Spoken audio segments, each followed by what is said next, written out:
Hello and welcome to Tech Deal's Corsair Carbide SPEC-02 Mid-Tower Gaming ATX case unboxing and overview. This is a $60 case and it does provide exceptional value. How do I know? Because I've already built its cousin, the SPEC-01, which is very similar in many regards. My AMD FX 8300 is in that machine. In this video, I'm going to take it out of the box, show you around front, back, sides. I'm going to talk about what kind of equipment I'd put in here, your cooling and fan options, and then basically suggest some alternatives if you want to go bigger than this. But for a value option for a $500+ build, maybe up to about the $1,200–$1,300 price point, this case is very appropriate. When you get above that price point, you might want to spend more, but it's a really nice option for $60 that is a quality built unit that has a bunch of cooling options. Linked down in the video description below will be several links. First of all, the link to Amazon and Newegg for this. Those are affiliate links. They do support the channel. If you find this video helpful and useful, please consider using those when buying. Corsair did not send me this as a product review, by the way, for those of you curious. I bought this with my own money, and it's going to be going into a build here pretty soon. As I mentioned before, I'd previously reviewed the SPEC-01 version of this. Also linked down in the description below is a full playlist of all the case reviews that I've done on my channel. You can go back and check that out if you're interested. In addition to the SPEC-01 version of this case, there is also a SPEC-03. Again, basically the same thing with some modifications, a different front grille design, different port configurations, etc. The internals of this beyond the front panel and connectors are actually very similar to the Corsair Carbide 100R, which I've also done a build in. My daughter's computer is in that with an i5-6500, and so when it comes to this, I'm very familiar with it. There is a slightly modified version, the SPEC-04, which was recently released, and I will have a video on that in the near future, but for now, the SPEC-02. Before I take this out of the box, I just want to talk about case choices in general. First of all, case choices are extremely personal in nature. Some of you want glass, some of you don't. You want RGB or you don't want RGB. You want the gamer look with the red LED fan in the front, or you want a plain black look. That's what the 100R is for. Some of you want mini tower, mid tower, or full tower cases, or perhaps you want a mini ITX. You want a little shoebox system for a home theater PC. I certainly understand that this particular size isn't for everybody, but if you're looking for something that gives you room to basically install any graphics card or two graphics cards, not that I recommend that, but you can. If you want to be able to install liquid coolers, tower coolers, multiple fans, if you want to have room to install multiple either SSDs or hard drives, a 5¼ inch optical drive, which is rare these days. It does have 2 bays, which is nice. The newer cases generally don't. This provides a nice compromise of size and expansion in a relatively inexpensive case. This retails for about $60. It's sometimes on sale. That's why you should check both of those links to see if Amazon or Newegg is selling it cheaper. But it's a good all-around choice that will let you install either a micro ATX or a full-size ATX motherboard, any reasonable power supply, and anything up to about a locked i7 CPU. I personally wouldn't use a case like this for a K i7 with a big 240mm liquid cooler. You could. It might be a little undercased for that, and I would recommend going up to something bigger, such as maybe Corsair's Obsidian series, which I've done several times on my channel. They cost a bit more, but you get a much nicer case for the money if you're going premium. And with that, let's take this out of the box and take a closer look. Due to its size, I'm not going to show you the unboxing, but I do have a suggestion for you. Open it on the bottom, turn it upside down with the flaps, and pull the box off of the case rather than trying to pull the case out of the box. This way it's right set up on your desk, and you're not trying to pull a big heavy case out of a box. And with the magic of a quick cut, we have the case on the desk. This is very nice.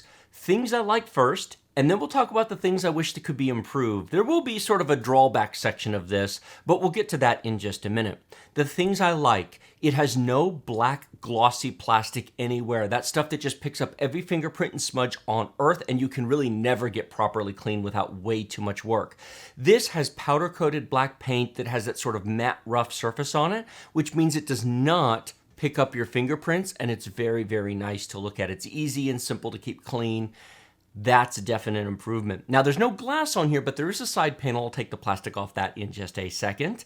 But you can also see that there's no ports in the front. That's because they're on the top. The ports on the top are angled directly straight up, whereas on the SPEC-01, they're more at a 45-degree angle forward. It just creates an appearance difference. This does include one 120mm red LED fan in the front right here, And there is room to install a second 120mm fan, but it's not included. You have to buy that separately. Get another red one if you want it to match by all means. Turning the case around on its side, this is the panel where the motherboard actually attaches to on the back, not the windowed side, but I show it to you just so you can see what it looks like. Yes, this is an indentation. It's a ridge that comes out in that shape. The plus side is room for cable management. The downside is it makes the case thicker than the actual case dimensions otherwise be. It's just a style difference mostly, but it does provide a little bit of room back there for cable management. Turning the case around to take a look at the back, you can see here where the motherboard I/O panel shield would normally go, and you can see the rear 120mm fan that is pre-installed. Please note that there is not a huge amount of clearance between the edge of that fan and where the motherboard's going to go. It is possible during build you'll have to take the fan out to put the motherboard in and then put the fan back. If you have a motherboard with a particularly large shroud that goes around the I/O shield, it might actually get in the way of that fan. I've had that trouble in a couple of other smaller micro ATX and mid-tower ATX builds. So when you pick out your motherboard, you might want to think about how large the I/O shield is in terms of clearance with that fan. You can see where the power supply goes on the bottom. It sucks its air in from the bottom, and there is a filter down there for whatever that's worth. If you do put that with the air intake down below, do make sure that you have this on a surface that allows air to come into the power supply. There are actually two rubber grommets here for example, open loop custom cooling with an external radiator, which nobody's going to do in this case. Truthfully, those will never get used. They're a nice touch, but I doubt anybody's ever going to use them. And then there's a whole bunch of places for PCI Express cards, mostly a video card or other expansion USB, that kind of connectors and adapters. You can also see a bit of the bulge on both sides here. I've got it aimed directly at the camera to show you both of these bulges. If I bring it out this way a bit, you can see a little bit more of it. And if I bring it this way, you can see it here. In fact, you can see the plastic is still on it. But just keep in mind that it does have these on both sides. It does give you room to install larger items, but it makes it stick out further. Coming to the top of the case, you can see here we have two 120mm mounts on the top. You could install fans, either intake or exhaust there, or a 120 or a 240mm liquid cooler there. There is a mesh filter there, which is nice. That is not on the SPEC-01 case. In fact, there's several upgrades on the SPEC-02, which are not on the 01. This case is generally about $10 more expensive. In my opinion, it's worth it. You are getting several nice features. Now, maybe you find the SPEC-01 cheap, but that mesh, a couple of additional mounting points inside, the case design, and these are the ports on the top rather than the front. I actually like the fact that they're angled up, but that's a personal choice. You've got two USB 3.0 ports. You've got your headphone, microphone jack, power switch, reset switch, etc. mounted right there in the top. Just like the fan on the back, be aware of clearance issues with fans on the top. If you have something especially thick up there or you're installing a 240mm liquid cooler, make sure you don't pick out a motherboard that has exceptionally tall heat sinks on the VRMs, the voltage regulators, or exceptionally tall memory modules, because it's not the largest case in the world, and the clearance from the top of the case down to the motherboard is not huge. Standard size boards with standard size coolers and standard size RAM will not be a problem. Oversized everything could be a tight fit, so check that before you order your parts. Or if you simply want to be safe, go with a 120mm cooler, which you can mount out the back. And then if you just need additional cooling, you can just put standard fans on the top without a radiator, in which case clearance should not be an issue. And that leads us to everybody's favorite part, the peeling of the plastic.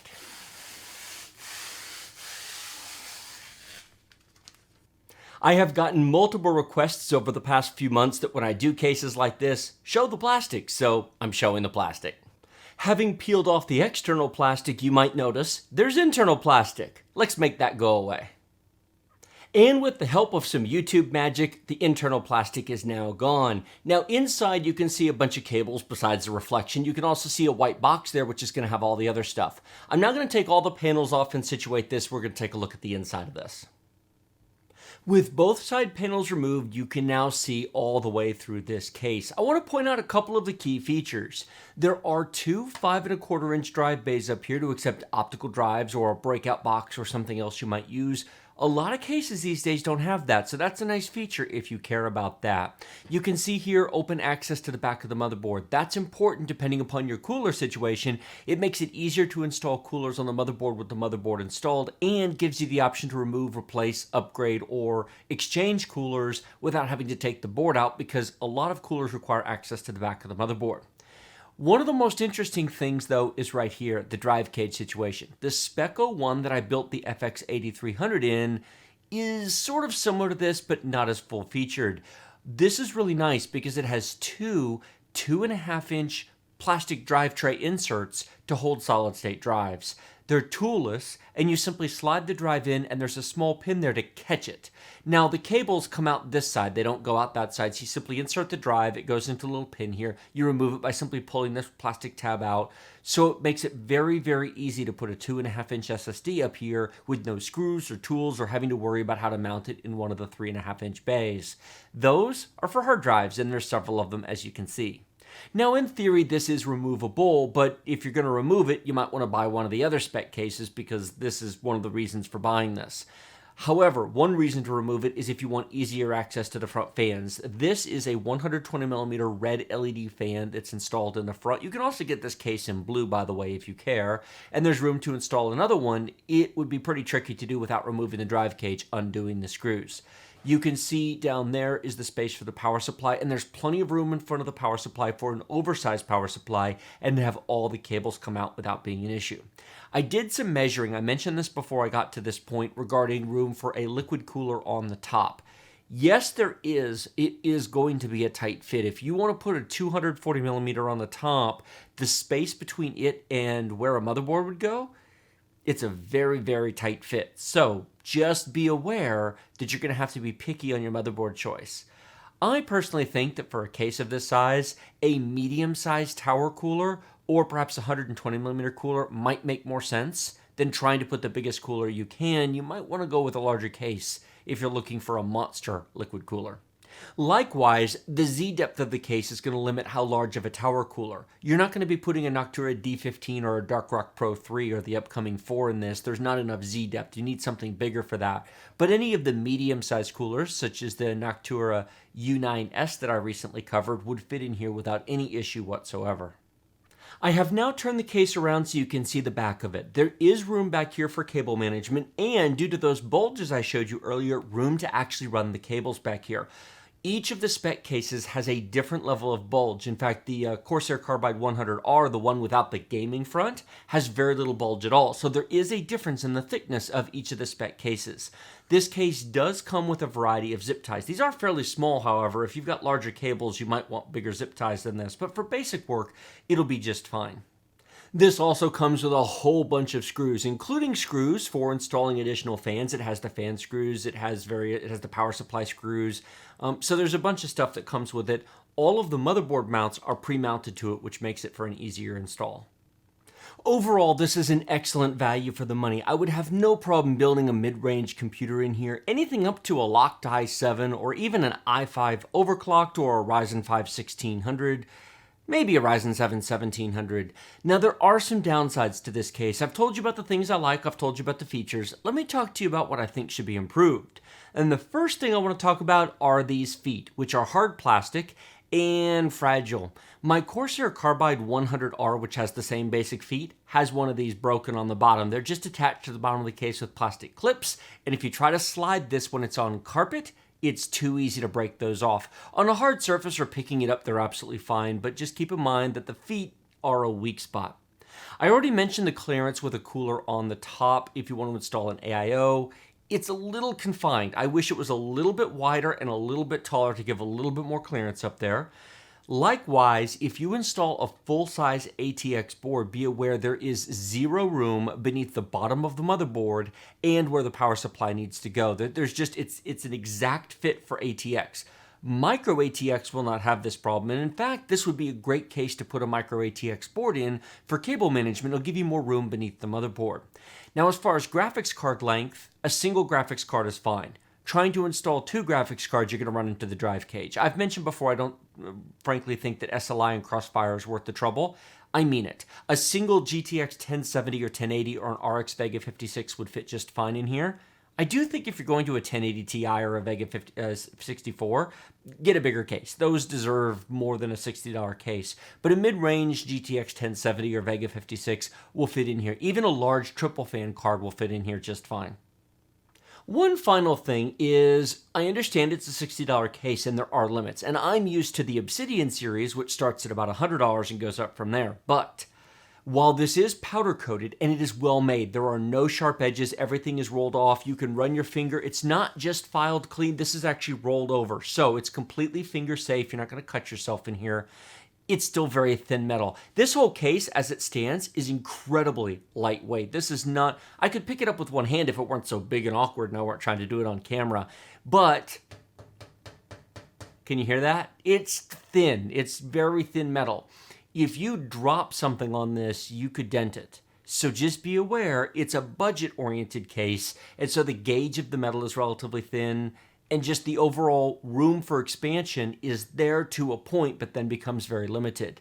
If you are interested in something with a slightly higher build quality, thicker metal, more options, and more customization, consider the Corsair Obsidian 450D or maybe 350D if you need a smaller case. The 450D is probably the better choice. But you're going to spend twice as much on a 450D as you will on this, but you will get a better case for it. Now, of course, there's a million other choices on the market, as I said in the beginning of the video, but if you're looking for what the step up from Corsair is, that would be the Obsidian series. Like this video if you like it, share it with your friends if you loved it. Remember to subscribe to my channel with the big huge red button directly below. Questions and comments in the comment section, and please check the links in the video description. Links to Amazon and Newegg for this and the contemporary stablemates, the 100R if you don't want the red LED, the SPEC-01, the SPEC-04, etc. will all be down there. Check the link down there to my full playlist of case reviews. Looking for something else? I've done a variety of reviews in the past. Check that out if you'd like to see more, and please follow me on Twitch, Twitter, and consider supporting me on Patreon if you're able to. I would greatly appreciate it. Thank you so much for watching. I will see you in my next video.